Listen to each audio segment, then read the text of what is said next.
Welcome to Mega Nine TV. ప్రపంచ రాజకీయాల్లో ఇప్పుడు ఒకే ఒక్క భేటీ తీవ్ర చర్చనీయాంశంగా మారింది. ఇరాన్ దూకుడుకు కళ్ళెం వేయడమే లక్ష్యంగా అమెరికా అధ్యక్షుడు డొనాల్డ్ ట్రంప్, ఇజ్రాయెల్ ప్రధాని బెంజమిన్ నెతన్యాహు వైట్ హౌస్లో దాదాపు 90 నిమిషాల పాటు ఏకాంతంగా సమావేశమయ్యారు. ఈ సమావేశంలో ఇరాన్ను ధీటుగా ఎదుర్కొనే భవిష్యత్తు వ్యూహాలపై ఇరువురు నేతలు సుదీర్ఘంగా చర్చించినట్లు ఇజ్రాయెల్ అధికారులు అధికారికంగా వెల్లడించారు. అయితే అమెరికాను వెంటనే మరో యుద్ధంలోకి నెట్టాలనేది ఇజ్రాయెల్ ఉద్దేశం కాదని, కానీ ఇరాన్ అణు కార్యక్రమాన్ని ఉపేక్షిస్తే భవిష్యత్తులో అది ప్రపంచానికే పెనుముప్పుగా మారుతుందని నెతన్యాహు ట్రంప్కు స్పష్టంగా వివరించినట్టు తెలుస్తోంది. ఈ భేటీ నేపథ్యంలో ఇప్పుడు ప్రపంచ దేశాలన్నీ మధ్యప్రాచ్యంలో ఏం జరుగుతోందోనని ఆసక్తిగా చూస్తున్నాయి.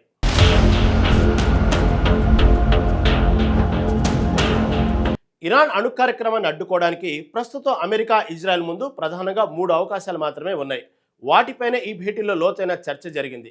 మొదటిది దౌత్య చర్చల మార్గం.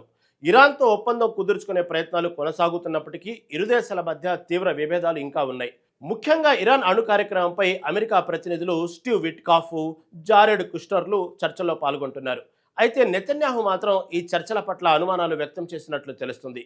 ఇరాన్ తన అణు కార్యక్రమాన్ని పూర్తిగా నిలిపివేయడానికి అంగీకరించకపోతే దౌత్య మార్గం సఫలం కాదని ఇజ్రాయెల్ పదే పదే నొక్కి చెబుతుంది. ఇరాన్ తన యురేనియం శుద్ధి సామర్థ్యాన్ని పెంచుకుంటున్న ప్రస్తుత పరిస్థితుల్లో దౌత్య మార్గం ఎంతవరకు ప్రభావవంతంగా ఉంటుందనేది ప్రశ్నార్థకం. ప్రస్తుతం ఇరాన్ వద్ద 60% శుద్ధి చేసిన సుమారు 460 కిలోగ్రాముల యురేనియం నిల్వలు ఉన్నాయని అంచనా. అణ్వాయుధాల తయారీకి అవసరమైన 90% స్థాయికి దీనిని కొన్ని వారాల్లోనే శుద్ధి చేయగల సామర్థ్యం ఇరాన్కు ఉందని నిపుణులు హెచ్చరిస్తున్నారు. ఈ నిల్వలతో సుమారు 11 అణుబాంబులను తయారు చేయవచ్చని అంచనా. చర్చలు ఫలించకపోతే ఆర్థిక ఒత్తిడి పెంచడం ఒక ప్రత్యామ్నాయంగా చర్చకు వచ్చింది. ఇరాన్పై మరిన్ని ఆంక్షలు విధించడం, నౌకా నిర్బంధాన్ని కొనసాగించడం ద్వారా వారి ఆర్థిక వ్యవస్థను మరింత బలహీనపరచాలని ట్రంప్, నెతన్యాహు చర్చించారు. అంతర్జాతీయ చమురు మార్కెట్పై ఇరాన్ ప్రభావాన్ని తగ్గించడం ద్వారా వారి ఆదాయ మార్గాలను దెబ్బతీయాలని కూడా ప్రణాళికలు రచించినట్లు సమాచారం. హర్ముజ్ జలసంధిని ఇరాన్ ఒత్తిడి సాధనంగా వాడుకుంటున్న నేపథ్యంలో ఆ ప్రాంతంలో అమెరికా, దాని మిత్ర దేశాల సైనిక ఉనికిని పెంచడం ద్వారా ఇరాన్పై మరింత ఒత్తిడి తేవాలని కూడా చర్చలో భాగంగా ప్రస్తావించినట్లు తెలుస్తుంది.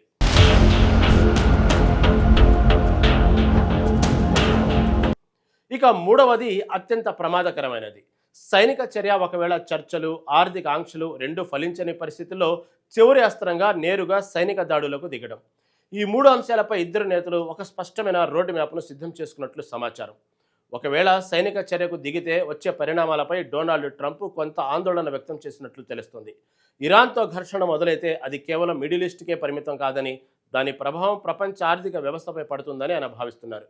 ముఖ్యంగా చమురు ధరలు విపరీతంగా పెరగడం, ఇంధన మార్కెట్లలో అస్థిరం రావడం అమెరికా కూడా మంచిది కాదని ట్రంప్ అంచనా వేస్తున్నారు. ఇదే సమయంలో ఇరాన్కు ప్రస్తుతం ఉన్న ప్రధాన వ్యూహాత్మక ఆధారం హర్ముజ్ జలసంధి అని నెతన్యాహు గుర్తు చేశారు.